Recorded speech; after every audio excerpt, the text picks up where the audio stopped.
पासून करतायत, पण गेली 10 वर्ष जे सातत्याने काम करतात ठाणेकरांसाठी, प्रत्येक ठाण्यातल्या काही अडचणी असो असा ठाम उभा राहणारा आपला ठाणेकर, तुमचा आमचा सर्वांचा लाडका अविनाश, राजसाहेबांचा लाडका अविनाश, सन्माननीय अविनाश जाधव, ठाणे शहर विधानसभेचे मनसेचे अधिकृत उमेदवार।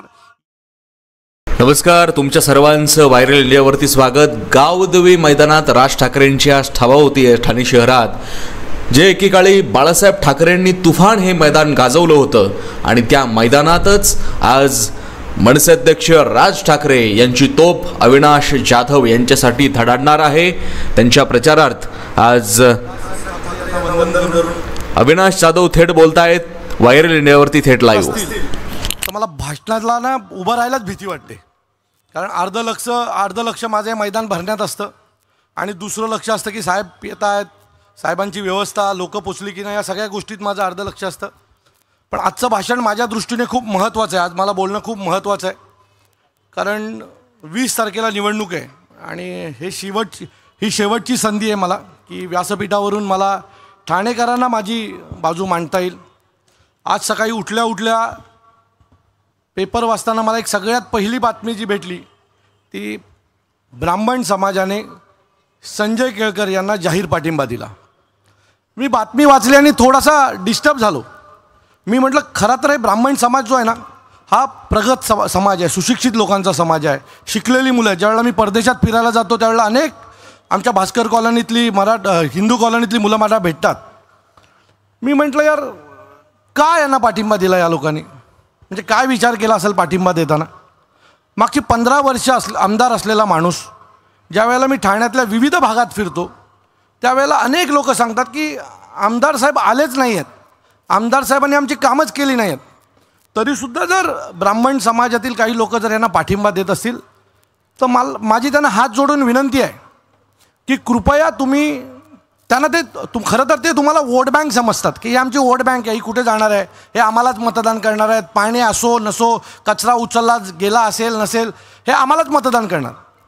माझी ब्राह्मण समाजातल्या तरुणांना विनंती आहे, कृपया मतदान करताना तुम्ही तरी काम बघा आणि मतदान करा। तुम्ही सुज्ञ आहात, तुम्ही हुशार आहात, तुमचा कोणीतरी गैरफायदा घेतोय, वोट बँक म्हणून तुमचा वापर करतोय, हात जोडून विनंती आहे की तुमचा वापर होऊन देऊ नका। ही माझी त्यांना कळकळीची विनंती आहे। खरं तर मी मराठा समाजातून येतो आणि मी मराठा समाजातून येतो त्यावेळेला अनेक वेळेला मराठा समाजाची जी कामं असतात ती माझ्याकडनं होतात। मागच्या वेळेला मोर्चे निघाले, मोर्चानंतर ज्या काही गोष्टी घडल्या त्यावेळेला आमचे अनेक तरुण आतमध्ये होते। त्या तरुणांना बाहेर काढताना किंवा त्यांच्या कुटुंबांना सांभाळताना आम्ही अनेक गोष्टी केल्या। आता पहिला मला सकाळी पडलेला प्रश्न हाच होता की जर केळकरांना ब्राह्मण समाज पाठिंबा देत असेल तर बघूया मला पण माझा मराठा समाज माझ्या पाठीशी उभा राहतो की नाही। खरं तर या ठाण्यामध्ये 1,31,000 मराठा समाज आहे आणि जर त्यांनी ठरवलं 1,31,000 की आपला माणूस निवडून आणायचा आहे, काम करणारा माणूस निवडून आणायचं आहे, तर मला वाटतं हे शक्य आहे आणि ते करतील अशी अपेक्षा देखील मला आहे। काम करणाऱ्याच्या पाठी लोक उभी राहतात हे आमच्या सुनील खांबेंनी दाखवून दिलं। सुनील खांबे हे खरे तर कधी कोणाच्या अशा पाठिंब्याच्या झंझटीत पडत नाहीत, पण मी ज्या वेळेला ही सगळी निवडणुकीची प्रक्रिया सुरू झाली त्यावेळेला मी खांबे साहेबांना जाऊन भेटलो, ठाण्यातल्या विविध लोकांना भेटलो। मी जवळजवळ हजारच्या वरती ठाण्यातल्या आपल्या विविध क्षेत्रात काम करणाऱ्या लोकांना भेटलो आणि मी ज्यावेळेला सुनील खांबे साहेबांना भेटलो त्यावेळेला खांबे साहेब म्हणाले, अरे असंही ठाण्यात तुझ्याशिवाय दुसरं काम करणारा तर आहे कोण, आणि काम करणाऱ्या मुलासोबत मी उभा राहणार। माझं अख्खं आयुष्य चळवळीत गेलं, त्यामुळे चळवळीतनंच एखादा आमदार व्हावा ही माझी इच्छा आहे आणि म्हणून सुनील खांबे साहेबांनी मला पाठिंबा दिला होता। मी त्यांच्या मनापासून आभार मानेन आणि फक्त तेच नाही तर दलित समाजातील विविध घटकांनी मला पाठिंबा दिला आणि त्या सर्व तरुणांचं मत आहे की दादा आला तर दादा नक्की आमच्यासाठी काहीतरी करीन आणि त्यांनी जो माझ्यावर विश्वास ठेवला आहे त्या विश्वासाला मी कधीही तडा जाऊ देणार नाही, एवढं खात्रीने सांगतो। दुपारी मी एका जैन समाजाच्या कार्यक्रमाला गेलो होतो। आमची काय नाव तिचं, आमची जैन समाजाची एक मुलगी आहे, ती मला बळजबरी घेऊन गेली, बोली दादा जायचं आहे, मला माहीत नाही, डिंपल 17 ती मला घेऊन गेली। तिथे एक धर्मगुरू होते, मी त्यांना भेटलो, त्यांच्या पाया पडलो आणि त्यांनी मला आशीर्वाद देताना एक गोष्ट सांगितली की तुम्ही आता उमेदवार आहात आणि उमेदवार म्हणून तुम्ही लोकांची कामं केली पाहिजेत, लोकांच्या अपेक्षा पूर्ण केल्या पाहिजेत, लोकांनी तुमच्याकडे आलं पाहिजेत आणि लोकांची उत्तम कामं तुमच्याकडनं व्हावेत असा माझा तुम्हाला आशीर्वाद आहे. मी ज्या वेळेला माईक हातात घेतलं त्यावेळेला मी त्यांना म्हटलं, गुरुजी तुमचा हा आशीर्वाद मी माझ्यासोबत घेतो आणि जर माझ्याकडनं तुमची अपेक्षा पूर्ण झाली नाही तर पुढच्या वेळेला मी निवडणूक लढणार नाही, हा शब्द मी तुम्हाला इथनं देतो. कारण मला काम करायला आवडतं. काम करताना अनेक लोक माझ्याकडे येतात, त्या विविध लोकांच्या प्रश्नांवर मला काम करायला आवडतं. आज खरं तर मला आनंद आहे, 2019ची निवडणूक आणि 2024ची निवडणूक माझ्यासाठी खूप वेगळी आहे. 2019ला ज्यावेळेला मी निवडणूक लढत होतो त्यावेळेला मला फक्त 21 दिवस मिळाले होते. मला चांगलं आठवतं आहे की मी आणि अभिजित पंचे साहेब आम्ही दोघं गोवा एअरपोर्टला होतो आणि मला सन्माननीय राजसाहेबांचा फोन आला आणि मला साहेबांनी सांगितलं, काय रे कुठे आहेस तू? मी म्हटलं, साहेब आम्ही सगळे गोव्याला आलो आहे. बोले का? मी म्हटलं, साहेब आपण अशी निवडणूक लढत नाही आहे, अनेक लोक मला सतत फोन करत आहेत, आमच्याकडे ये. सो मी निघालो आणि इकडे आलो. मला बोले, नाही तू उद्या सकाळी पहिला परत घरी ये. मी दुसऱ्या दिवशी सकाळी साहेबांकडे गेलो, साहेबांना भेटलो. साहेब म्हणाले आपल्याला निवडणूक लढायची आहे. मी म्हटलं, साहेब परवा फॉर्म भरायचा पहिला दिवस आहे आणि माझी कुठल्याच प्रकारची तयारी नाही आहे. साहेब म्हणाले मला माहीत नाही, तुला लढायचं आहे. साहेबांचा आदेश हा माझ्यासाठी नेहमीच देवाने दिलेल्या आदेशासारखा असतो. सो मी तो आदेश घेतला, बाहेर पडलो. माझा लहान भाऊ आहे राज, त्याला मी फोन केला. राजला बोला, ते इन्कम टॅक्स घरचे टॅक्स बिक जे काय बाकी आहेत ते तू भर, बाकीचं मी बघतो. बाहेर आलो. रवी मोरेंना फोन केला, आमच्या सगळ्या टीमला फोन केला आणि कामाला सुरुवात केली. आम्हाला मोजून 21 दिवस मिळाले होते त्यावेळेला आणि 21 दिवसात मला 75,000 मतं मिळाली होती. त्यात अनेक लोकांचा मला आशीर्वाद मिळाला होता. त्यात काँग्रेसचेही अनेक लोकांनी मला मदत केली, राष्ट्रवादीच्या लोकांनी मला मदत केली, पण काम केलं होतं आणि त्या लोकांनाही लोकांकडे मतं मागताना बिलकुल कुठल्याही प्रकारची कुचराई वाटली नाही. काम करणारा पोरगा आहे, मतदान दिलं पाहिजे होतं, दिलं. पण त्या दरम्यान ज्यावेळेला मी घोडबंदर पट्ट्यात जात होतो, खरं तर आपलं ठाणं हे इकडे आणि एक मोठं ठाणं उभं राहिलं आहे, जे नवीन ठाणं आपण ज्याला बोलू शकतो, ते घोडबंदरला आहे. आणि घोडबंदरला ज्यावेळेला मी प्रचाराला जात होतो त्यावेळेला तसा मी चेहरा नवीन होतो आणि तिथल्या सोसायट्यांसाठी पण मी नवीन होतो. सो ज्या वेळेला आम्ही सोसायट्यांमध्ये जायचो त्यावेळेला आम्हाला वेळ मिळत नव्हती, आमची बाजू मांडता येत नव्हती. एका सोसायटीच्या मिटिंगला मी गेलो होतो आणि मला काल माझा अमोल मथुरे नावाचा मित्र आहे तो भेटला होता आणि अमोल मथुरे नाही आमचे समीर गुप्ते मला भेटले होते, माझ्याबरोबर होते. आणि समीर गुप्तेने मला सांगितलं की त्यावेळेला आम्ही त्या मिटिंगला गेलो त्यावेळेला त्या मिटिंगची सगळा हॉल भरला होता आणि माझ्या आधी केळकर तिथे येणार होते. केळकर आले नाहीत आणि अर्धा तास झाला. मग त्यांनी मला बोलवलं. मी गेल्याच्या नंतर त्यातले जवळजवळ 80% लोक हे हॉलमधनं बाहेर पडले आणि 15-20 लोक माझ्यासमोर बसली होती. मी त्यांच्यासमोर माझी बाजू मांडली आणि निघून गेलो. ह्या वर्षी ज्यावेळेला मी त्यांच्याकडे गेलो त्यावेळेला तो हॉल खचाखच भरला होता आणि मी ज्यावेळेला बाहेर पडत होतो त्यावेळेला ते अविनाश जाधव आगे बढो हम तुम्हारे साथ आहे अशा घोषणा देत होते. सो मला असं वाटतं गेल्या वर्षी ज्या लोकांनी मला नाकारलं होतं त्यांनी माझं कोविडचं काम पाहिलं असेल. खरं तर मला आनंद आहे की ह्या व्यासपीठावर त्यातले अनेक लोक माझ्यासमोर बसले जे नीलकंठमधनं आलेले आहेत, हाईड पार्कमधनं आलेले आहेत, ठाण्यातल्या विविध मोठ्या सोसायट्यांचे मेंबर्स आज इथे माझ्याकडे आलेले आहेत. यांचा आशीर्वाद माझ्या पाठीशी आहे, त्यामुळे काही काळजी करण्यासारखं नाही आहे. ठाण्यात कोणी कितीही म्हणो की लढाई टफ आहे, कट टू कट जाणार आहे, असं होणार आहे तसं होणार आहे, मी तुम्हाला सगळ्यांना खात्रीने सांगतो 96,000च्या खाली एकही मत मी घेणार नाही. ज्या वेळेला मी ठाण्यात फिरतो ना, अरे हे भाजपा हा पक्ष आहे ना, हा नॅरेटिव्हवर चालतो. हा एक नॅरेटिव्ह असलेला पक्ष आहे. तो एक नॅरेटिव्ह तयार करतो आणि तो लोकांमध्ये सडतो. गेल्या वर्षी त्याने एक नॅरेटिव्ह तयार केला होता आणि तो नॅरेटिव्ह असा होता, किती काय झालं तरी अविनाश जाधव 20,000च्या वर जाणार नाही. मग तो नॅरेटिव्ह पत्रकाराने चालवायला सुरू केला, 20,000च्या वरती हा काय जाणार नाही. ज्या वेळेला मला 75,000 मतं मिळाली ना, 75,000, त्यावेळेला ठाण्यातल्या अनेक लोकांनी म्हटलं च्या आईला हा निवडून आला असता, याच्या पाठी उभं राहायला पाहिजे होतं. कारण अनेकांचं मत असं असतं की आमचं मत हे निवडून येणाऱ्याला गेलं पाहिजे. सो त्यावेळेला असा एक काठावरचा मतदान होता, तो ह्यांच्या नॅरेटिव्हला फसला आणि आपल्याला मतदान झालं नाही. काही थोडी लोकं त्या वेळेला मिळाली असती ना तर त्याच वेळेला केळकर साहेबांना मी पाडला असता.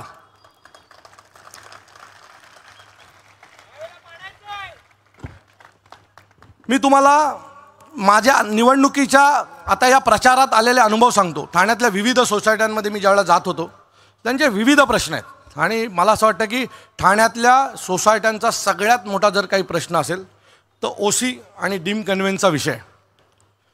2014ला ज्यावेळेला निवडणुका झाल्या त्यावेळेला केळकर साहेबांनी या एका मुद्द्यावर निवडणूक लढली होती की ठाण्यातल्या वृंदावन सोसायटी असेल, ठाण्यातली नौपाडा असेल, ठाण्यातल्या घोडबंदरमधली हिरानंदानी असेल, अनेक सोसायटी आहेत मोठ्या, त्यांना त्यांनी शब्द दिला होता की तुमच्या ओसी आणि डीम कन्व्हेन्सचं काम मी करून देईन. आज 10 वर्ष झाली, आजही तो प्रश्न तसाच प्रलंबित आहे. परवा मी साकेत नावाच्या एका सोसायटीमध्ये गेलो आणि साकेत नावाच्या सोसायटीमध्ये ज्यावेळेला मी गेलो त्यावेळेला माझ्या प्रचार सुरू व्हायच्या आधी तिथे बाजूला एक महालक्ष्मीचं मंदिर आहे आणि ते अतिशय पवित्र मंदिर आहे. मी त्या मंदिरात पाया पडायला गेलो असताना तिथली एक महिला मला भेटली आणि तिने मला सांगितलं, तुम्ही मंदिरात आलात, देवीवर हात ठेवून शपथ घ्या की तुम्ही निवडून आल्याच्या नंतर ओसी आणि डीम कन्व्हेन्सचं काम कराल तरच आम्ही तुमच्याबरोबर राहू. ही अशी परिस्थिती आहे आमच्या ठाण्याची. म्हणजे मला जर निवडून यायचं असेल तर आमदारांनी जे काम केलं नाही त्यामुळे उडलेला लोकांचा विश्वास मला देवावर हात ठेवावा लागतो. हेच जर काम 10 वर्षापूर्वी आमदारांनी केलं असतं ना तर आज आमदारांना लोकांकडे मतं मागायला जायला लागली नसती. जे काम ठाण्यात व्हायला पाहिजे ते होत नाही आहे. ठाण्याच्या हिरानंदानीमध्ये मी गेलो होतो, मला एक फोन आला, आमच्या रवी मोरेंनी फोन केला की अशी अशी घटना घडली आहे, हिरानंदानीला जायचं आहे. मी ताबडतोब हिरानंदानीला गेलो. तिथे प्रत्येक सोसायटीच्या बाहेर ब्रह्मांड आणि हिरानंदानीला 25-25 डबे पडले होते कचऱ्याचे आणि पूर्ण ते भरलं होतं.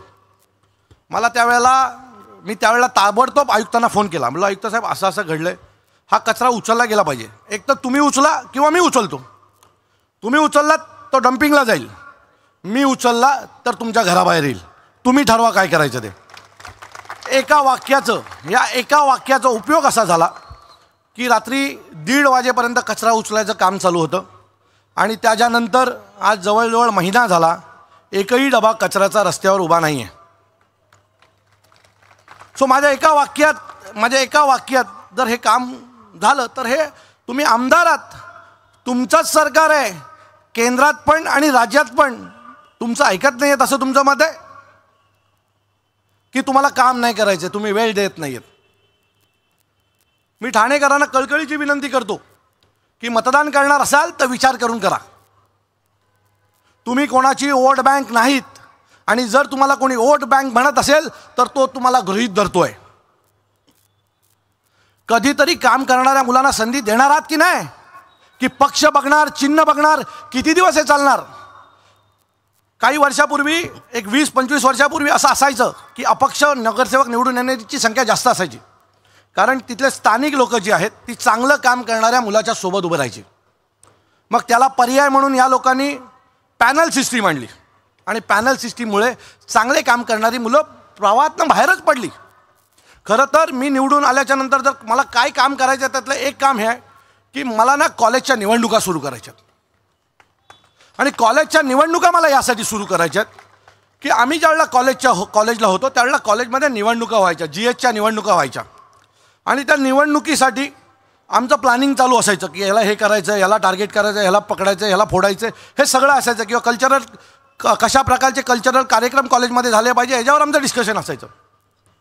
आता संध्याकाळी 6 वाजल्यावर आमच्या कॉलेजची पोरं कुठे बसायचं, कुठल्या पबला जायचं, कुठे फिरायला जायचं याच्यावर डिस्कशन होतं. आणि त्याच्यामुळे एक पिढी राजकारणात आलीच नाही आणि ती पिढी न आल्यामुळे राजकारणात नेपोटिझम आलं. वडील आमदार, मुलगा नगरसेवक, वडील जिल्हाध्यक्ष, मुलगा विद्यार्थी सेनेचा जिल्हाध्यक्ष, वडील खासदार, मुलगा आमदार, अशीच एक पिढी आली आणि काम करणारी तरुण पिढी जी आहे ती राजकारणापासून पूर्णपणे लांब गेली.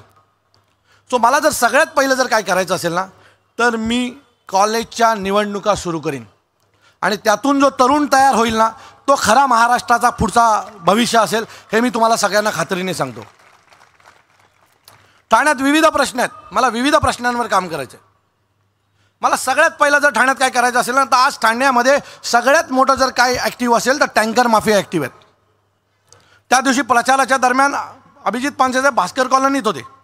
भास्कर कॉलनीत असताना त्यांना एका सोसायटीत प्रचाराला गेल्याच्या नंतर त्यांना काही लोकांनी थांबवलं आणि त्यांना म्हणाले की नाही, आम्हाला राजकीय लोकांवर विश्वासच नाही उडला. भास्कर कॉलनीसारख्या भागामध्ये आम्हाला टँकरने पाणी आणावं लागतो, महिन्याला 1.5-2 लाख रुपये टँकरचे भरावे लागतात. अभिजित पानसे साहेब बोलले ठीक आहे, तुमचा जो प्रॉब्लेम आहे तो मी अविनाशला सांगतो, संध्याकाळी 7 वाजता अविनाश तुम्हाला भेटायला येईल. त्यांनी मला सांगितलं काही कर बाबा, पहिला त्या सोसायटीत जा. मी बरोबर 7च्या ठोक्याला तिथे पोचलो. बोललो जर याने अभिजित पानसेंना नाही सोडलं तर मी काय चीज आहे, वेळेत जातो. 7 वाजता बरोबर मी तिथे पोचलो. ते सगळे सोसायटीवाले उतरले होते. खूप मला ऐकायला लागले. मी म्हटलं तुमचा प्रॉब्लेम काय, तुम्ही मला निवडून तर नाही दिलं, आता तुमचा प्रॉब्लेम काय तो मला सांगा. त्यांनी मला त्यांचा प्रॉब्लेम सांगितला. मी म्हटलं काय करू या तुमच्या प्रॉब्लेमात. नाही, आम्हाला 2 पाण्याच्या नवीन लाईन हव्यात. मी म्हटलं ओके. म्हटलं पुढच्या 24 तासात पाण्याच्या लाईनी तुम्हाला येतील. इथे खोपकर साहेब मला कुठेतरी समोर बसलेले दिसले. हे खोपकर साहेब जे आहेत, हे खोपकर साहेब एक मिनटं उठा ना. हे खोपकर साहेब होते जे अभिजित पानसेंना प्रश्न विचारत होते. आणि मी तुम्हाला सांगतो दुसऱ्या दिवशी 5 वाजता पाण्याच्या लाईनीचा जॉईन झाला होता. आणि त्याच्यानंतर 3-4 दिवसाने आमची स्मिताताई आहे, स्मिता जमदाडे, ती मला तिच्या त्याच बिल्डिंगच्या समोर एक सोसायटी आहे, तिथे मला तिने मीटिंगला बोलवली होती. मी रात्रीचे 11 वाजले होते. मी तिथे गेलो. मला सगळ्यात पहिले जर कोण भेटले असेल तर खोपकर साहेब भेटले. आणि खोपकर साहेब, मी बोलायच्या आधी खोपकर साहेबांनी माझा प्रचार सुरू केला होता. आणि त्यांनी मी काय काय काम करू शकतो त्यांनी PhDच केली माझ्यावर. आणि माझ्या आधी खोपकर साहेबांनी कशा प्रकारे अविनाश काम करतो हे सोसायटीला सांगितलं होतं. आणि मला त्याच्यानंतर जी माहिती मिळाली ती अशी होती की खोपकर साहेब विविध सोसायट्यांमध्ये जाऊन अविनाशला मतदान करा, अविनाश चांगलं काम करतो हे सांगत होते. याच्यापेक्षा आणखी कामाची पोचपावती काय असू शकते, याच्यापेक्षा आणखी चांगली कामाची पोचपावती काय असू शकते. हे 2 भाग झाले, हिरानंदानी, भास्कर कॉलनी. ज्या 2 भागामध्ये मला मागच्या वेळेला मतदान झालं नव्हतं. आज खात्रीने सांगतो या दोन्ही भागाची लोक माझ्यासोबत उभी आहेत आणि तीच मला लीड देतील आणि मला निवडून आणतील. कारण या लोकांनी त्यांना गृहीतच धरले ही आमची वोट बँक आहे. आणि वोट बँक जाणार कुठे आहे, आमच्याशिवाय. सो वोट बँक जो प्रकार आहे ना, वोट बँक, तुम्ही जे त्यांना वोट बँक करून जे ठाणेकरांना हिनवताय ना आणि काम न करणाऱ्या माणसांना सतत संधी देताय ना, हीच वोट बँक तुम्हाला ह्या वेळेला पाडणार आहे. कारण ज्यावेळेला मी रस्त्याने फिरतो किंवा रस्त्याने जातो त्यावेळेला अनेक लोक मला भेटतात आणि सांगतात नाही ह्या वेळेला काम करणाऱ्या माणसाला संधी देतात. परवा आम्ही स्टेशनला थांबलो होतो. मी ठाणा स्टेशनला ठाणेकरांना विनंती करत होतो की कृपया ह्या वेळेला मला साथ द्या, मी काहीतरी चांगलं करू शकतो. अनेक ठाणेकर जाताना ओरडत होते की अविनाश तू आमदार होणार, तू आमदार होणार, तू आमदार होणार. अजून काय हवंय? मला वाटतं हा खरा नॅरेटिव्ह आहे आणि तो लोकांमध्ये जायला पाहिजे की लोक म्हणतायत अविनाश जाधव आमदार होणार आहे. आणि आमदार झाल्याच्या नंतर मी ही जी टँकर माफिया आहे ना, टँकर माफिया, पहिला याला छेद करणार. ठाण्याचं 21 वर्ष अटकलेलं धरणाचं, शाही धरणाचं काम सगळ्यात पहिलं सुरू करीन आणि ठाण्याचा पाण्याचा प्रश्न निकाली काढीन. ठाण्यातल्या अनेक सोसायट्या आहेत ज्या 25-25 वर्ष झाले, ज्याचा OC आणि डीम कन्व्हेन्सचा विषय बाकी आहे. मी त्या महालक्ष्मीच्या मंदिरावर हात ठेवून आलो आहे. मी तुम्हाला खात्रीने सांगतो, त्या देवीची शपथ, की मी आल्यावर पहिलं जर काम करीन तर OC आणि डीम कन्व्हेन्सचा ठाण्याचा प्रश्न मोकळा करीन. आणि कुठलीच गोष्ट अशक्य नाही आहे. जर बिल्डिंग बनली आहे, तुम्ही तिला CC दिली आहे, तर OC आणि डीम कन्व्हेन्स पण झालं पाहिजे. सो जे सोपं काम आहे ते मी माझ्या पद्धतीने आणखी सोपं करीन. आणि नक्की खात्रीने सांगतो की ज्या ज्या सोसायटींचे कामं बाकी आहेत ते मी करीन. मला ठाणे आपलं तळावांचं शहर आहे. या तळावांच्या शहरामध्ये मला काम करायचं आहे. आमची तळापाळी हे तळावाच्या शहराचं नाक आहे. मी आयुक्त अभिजित बांगर साहेब होते, त्यांना मी एकदा जाऊन भेटलो होतो. मी म्हटलं सर माझा एक प्रस्ताव आहे, मला माहिती आहे सत्ताधारी करणार नाही, तुम्ही तुमच्या मार्गाने करा. मी हे अभिजित बांगर साहेबांना बोललो, तुम्ही कधीही जाऊन विचारू शकता. ते म्हटलं अविनाश काय? मी म्हटलं साहेब दुबईला फाउंटन शो होऊ शकतो, मग आपल्या ठाण्यातल्या तळापाळीला का नाही होऊ शकत? तर ते म्हणाले होऊ शकतं, आपण उपवनला ते केलेलं आहे पण ते छोट्या प्रमाणात आहे. मी म्हटलं साहेब उत्तम म्युझिकल शो आणि उत्तम जर फाउंटन शो आपण जर ठाण्यातल्या तळापाळीला आणला तर तसं तर ठाण्यात काय फिरायला नाही आहे. ठाण्यात आजच्या घडीला जर आपण ठरवलं की आपल्या मुलाला घेऊन कुठेतरी फिरायला जायचं तर मला ठाण्यातले तीन ठिकाणं तुम्ही सांगावी की आपण इथे फिरायला जाऊ शकतो. उपवन तळाव, तळापाळी आणि आता ते गार्डन झालं ते बरोबर आहे. पण हे काय फिरायला जायचे ठिकाण आहेत का? ठाण्यात माझ्या घरी जर एखादा पाहुणा आला तर मला ते दाखवायला आमच्या ठाण्यात हे आहे चला बघायला. तर अशी कुठलीही गोष्ट आमच्या आमदारांनी केलेली नाही आहे. आणि त्यामुळे ठाण्यातल्या परिवारांना कुटुंबांना जर फिरण्यासाठी एखादी चांगली जागा उपलब्ध करता येईल तर ते मी करणार आहे. आणि त्याच्यासाठी तळापळीला उत्तम फाउंटन शो जो दुबईपेक्षा उत्तम असेल असा शो मी सुरू करणार आहे. आणि हे माझं तुम्हाला वचन आहे. मी मध्ये माझे एक मित्र आहेत पत्रकार, त्यांना भेटायला गेलो होतो आणि त्यांना मी अशा अनेकांना भेटलो. अनेकांशी बोलत असताना त्यांनी विचारलं काय करावं. तर त्यांनी मला सांगितलं ठाण्यात वीर सावरकरांवर प्रेम करणारी खूप लोक आहेत. जर एक उत्तम वीर सावरकरांचं स्मारक आपण उभं करू शकलो तर मला वाटतं की त्यांना आपण न्याय दिल्यासारखं होईल. मला ती संकल्पना आवडली. मी अभिजित पानसे साहेबांशी डिस्कस केलं. आम्ही त्याला थोडं मॉडिफाय केलं. बोला आपण फक्त स्मारक नाही बांधत, ते स्मारक पुस्तकांचं असेल. त्यांचे विचार हे पुढच्या पिढीला कळले पाहिजेत. आणि आम्ही त्याची एक पोस्ट बनवली आणि ती पोस्ट फेसबुकला टाकली. फेसबुकला टाकल्याच्या नंतर एक 1.5-2 तासाने मला आपल्या ठाण्यातल्या सरोवर दर्शनमध्ये राहणाऱ्या एक ज्येष्ठ नागरिक आहेत, आता मला त्यांचं नाव आठवत नाही, पण आमच्या प्रितेश त्यांच्याकडे जाऊन आला. त्यांनी मला फोन केला आणि मला बोलला, अरे अविनाश, आम्ही 4 जण आहोत आणि आम्ही तुझी ती पोस्ट पाहिली, आम्हाला ती तुमची संकल्पना खूप आवडली. आम्हाला चौघांनाही तुला 500 रुपये द्यायचे त्या कामाची सुरुवात करण्यासाठी. मला वाटतं ही लोकभावना आहे. लोकांना काय हवं हे ह्यातून कळतं. सो जे लोकांना हवं आहे ते आपण जर लोकांना दिलं तर मला वाटतं की लोकांचं समाधान होईल की मी एका उत्तम नेत्याला निवडून दिलेलं आहे. आणि त्यासाठी मी अहोरात्र प्रयत्न करीन. या ठाण्यात मला एक उत्तम लायब्ररी उभी करायची आहे. आपलं ठाणं तसं हे जे जुनं ठाणं आहे ते छोट्या घरांचं आहे. त्या छोट्या घरांमध्ये तुम्हाला आई वडील आजोबा बहीण भाऊ असे 5-6 जणांचं कुटुंब आहे. त्याच्यामुळे आपल्याकडे फार कमी मुलं अशी आहेत जी स्पर्धा परीक्षेला उतरतात आणि त्यामुळे IAS IPS होण्याचा आपला टक्का फार कमी आहे. सो माझी इच्छा आहे की ठाण्यात 1000 मुलं एका वेळेला चांगल्या माहोलमध्ये अभ्यास करतील अशी उत्तम इंटरनॅशनल दर्जाची अभ्यासिका उभी करायची आहे. आणि ती अभ्यासिका उभी करण्यासाठी तुम्ही मला मतदान करा. मी तुम्हाला तुमच्या भविष्यात मुलांच्या भविष्यासाठी एक उत्तम अभ्यासिका ठाण्यात सुरू करीन. मी डॉक्टर बेडेकरांना भेटलो होतो. बाजूला आपले डॉक्टर बेडेकर ज्यांचं बेडेकर हॉस्पिटल आहे, बेडेकर कॉलेज आहे. मी त्यांना भेटलो होतो. बोललो डॉक्टर साहेब तुमची काय इच्छा आहे की आपल्या ठाण्यात काय असावं.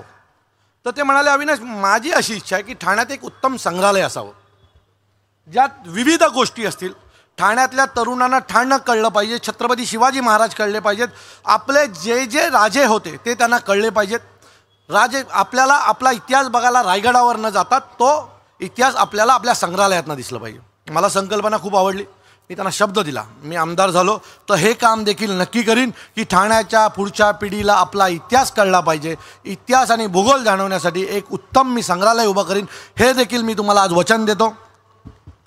ठाण्यात मला खूप काम करायचं आहे. ठाण्यातल्या विविध गोष्टींवर मला काम करायचं आहे. खरं तर मला माहीत नाही माझी काय भीती आहे, काय चाललं आहे ठाण्यात कळतच नाही. रोज संजय केळकरांच्या प्रचारासाठी एक कॅबिनेट मिनिस्टर रोज असतो. एक कॅबिनेट मिनिस्टर आणि एक कुठल्या तरी राज्याचा मुख्यमंत्री, ह्या 2 गोष्टी रोज असतात. मी म्हटलं रे मागच्या वेळेत त्यातलं काय नव्हतं बाबा. बहुतेक ह्या वेळेला त्यांना कळलं असेल की जागा जाते आणि म्हणून मंत्री खासदार JP नड्डा सर असे सगळेच घेऊन येतात. उद्या नितीन गडकरी सर आहेत. आम्ही फक्त एका माणसाच्या जीवावर जगतो आणि ते म्हणजे सन्माननीय राजसाहेबांच्या जीवावर. आणि तो माणूस आला की आमचं काम झालं असं आम्हाला नेहमी वाटतं. सो सन्माननीय राजसाहेब माझ्या पाठीशी खंबीर उभे आहेत. सन्माननीय राजसाहेब ज्याच्या पाठीशी खंबीर उभे राहतात त्याचं चांगभलंच होतं. आणि त्यातला एक मी आहे. एका चाळीत राहणाऱ्या मुलाला आज या व्यासपीठावर उभं करण्याचं काम सन्माननीय राजसाहेबांनी केलं आहे. मला वाटत नाही इथे बसलेला कुठलाच पोरगा, हे जेवढे बसलेत उभे आहेत त्यातला एकही पोरगा त्याचे कोणाचेही वडील आमदार खासदार नगरसेवक नाहीत, पण सन्माननीय राजसाहेब पाठीशी उभे आहेत म्हणून हे सगळे नेते झालेले आहेत. आम्हाला माहिती आहे वेळ लागेल. बाळासाहेबांच्या पावलावर पाऊल टाकून साहेब पुढे चाललेत. बाळासाहेबांना पण वेळ लागला होता. 1968ला जे पक्ष सुरू केलं त्याचं सरकार 1995ला आलं. वेळ लागेल. आमच्याकडे वेळ आहे. आम्हाला काम करायचं आहे, उत्तम काम करा. म्हणजे जेव्हा येऊ तेव्हा पुढचे 20 वर्ष आम्हीच असू. जाणार नाही एवढं खात्रीने सांगतो, कारण एवढं उत्तम काम करायची ताकद आमच्या सगळ्यांमध्ये आहे. ठाण्याचा रिझल्ट मला माहिती आहे की उत्तम येईल, कारण गेल्यावेळी मला तो एक फील नव्हता. मला जो फील असतो आपल्याला निवडणुकीचा, तो लोकांचा माहोल होतो. एकाच वेळेला आम्ही हजार लोक प्रचारात जायचो. यावेळेला आम्ही थोडंसं बायफ्रिकेशन केलं. माझ्याबरोबर 100च लोक राहतील, पानसे साहेबांबरोबर एक टीम राहील, काही टीम चौक सभा घेतील. आमच्या महिलांनी उत्तम काम केलं. आमच्या महिलांनी यावेळेला दारोदारी गेल्या, पेम्पलेट दिले, पेम्पलेट फेकले नाहीत, पेम्पलेट दिले, बेल मारली आणि लोकांना समजावून सांगितलं की अविनाश दादाला का मतदान करा. आम्ही आत्तापर्यंत 80 ते 82 हजार घरांपर्यंत पोचलो. 82,000 लोकांना आम्ही आमचं मत सांगितलं आणि 82,000 मी तुम्हाला खात्रीने सांगतो 0.1% ही लोक आमच्या विरोधात नव्हती. आणि ज्यावेळेला पेम्पलेट्स पुढे ठेवायचं त्यावेळेला लोक म्हणायची अविनाश दादा आम्हाला माहिती आहे चांगलं काम करतो. त्याच दिवशी मंजिरी देवाल्या होत्या आपल्या माझ्या पक्ष कार्यालयामध्ये, मला भेटायला आल्या, बाजूने जात होत्या. खरं तर मला त्यांना भेटायचं होतं, तर त्या आल्या त्यांनी पहिलं वाक्य मला काय सांगितलं असेल, ते बोले मला तुझी लाईन छान आवडली आहे की अविनाश जाधव काम करतो 24 तास 24 तासात. त्यामुळे माझी टॅगलाईन लोकांच्या डोक्यात बसली आणि कोणी कापू पण नाही शकलो. या ठाण्यात कोणी तसा विरोध करणारा एकही माणूस नाही भेटला की अविनाश जाधव काम करतो 24 तास 24 तासात हे खोटं आहे असं कोणी म्हणणारं मिटलं नाही. कारण मी या निवडणुकीच्या दरम्यान 5 कामं करून दाखवली 24 तास 24 तासात.